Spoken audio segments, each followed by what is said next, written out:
পেহেলগামে হামলার জেরে সর্বাত্মক যুদ্ধের দ্বার প্রান্তে দুই চিরশত্রু ভারত ও পাকিস্তান। 2 সপ্তাহের তুমুল উত্তেজনা, কথার লড়াই আর কড়া পদক্ষেপের পর পাল্টাপাল্টি ক্ষেপণাস্ত্র হামলা চালিয়েছে এই দুই দেশ। এতে প্রাণ গেছে 15 ভারতীয় ও 26 পাকিস্তানি বেসামরিক নাগরিকের, আহত আরও অন্তত 46 জন।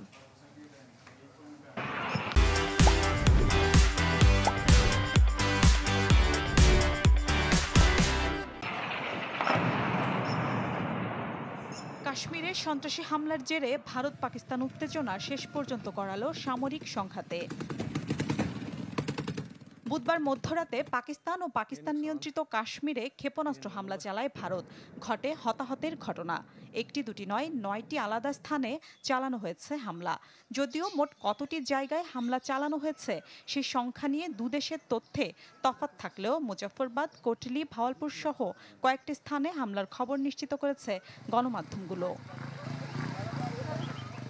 জবাবে ভারতের 5টি যুদ্ধবিমান ভূপাতিতের দাবি জানায় পাকিস্তান। এর মধ্যে রয়েছে ফ্রান্সের তৈরি 3টি রাফাল, রাশিয়ার তৈরি সু-30 MKI ও MiG-29 যুদ্ধবিমান। বিধ্বস্ত হয় ভারত ব্রিগেডের সদর দপ্তর ও চেকপোস্টও। পাল্টাপাল্টি সংঘাতে অরক্ষিত হয়ে পড়েছে সীমান্তবর্তী আকাশপথও।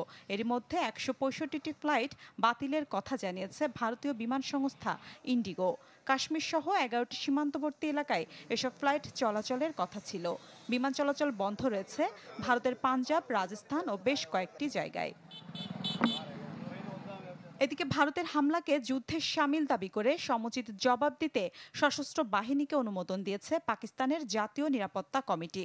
প্রধানমন্ত্রী শেহবাজ শরীফের নেতৃত্বে জরুরি বৈঠকে বলা হয়, জাতিসংঘের 51 নং অনুচ্ছেদ অনুযায়ী আত্মরক্ষার অধিকার রাখে পাকিস্তান। যুক্তরাষ্ট্রের রাটগার্স বিশ্ববিদ্যালয়ের এক গবেষণায় পাক ভারত যুদ্ধের ভবিষ্যদ্বাণী করা হয়েছিল 5 বছর আগেই।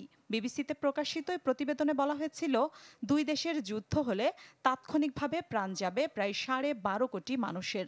শুধু তাই নয়, পারমাণবিক বিস্ফোরণের কারণে সৃষ্ট ধোঁয়ায় বিশ্বজুড়ে তৈরি হবে পরিবেশ বিপর্যয়। মিলা খন্দকার, চ্যানেল 24।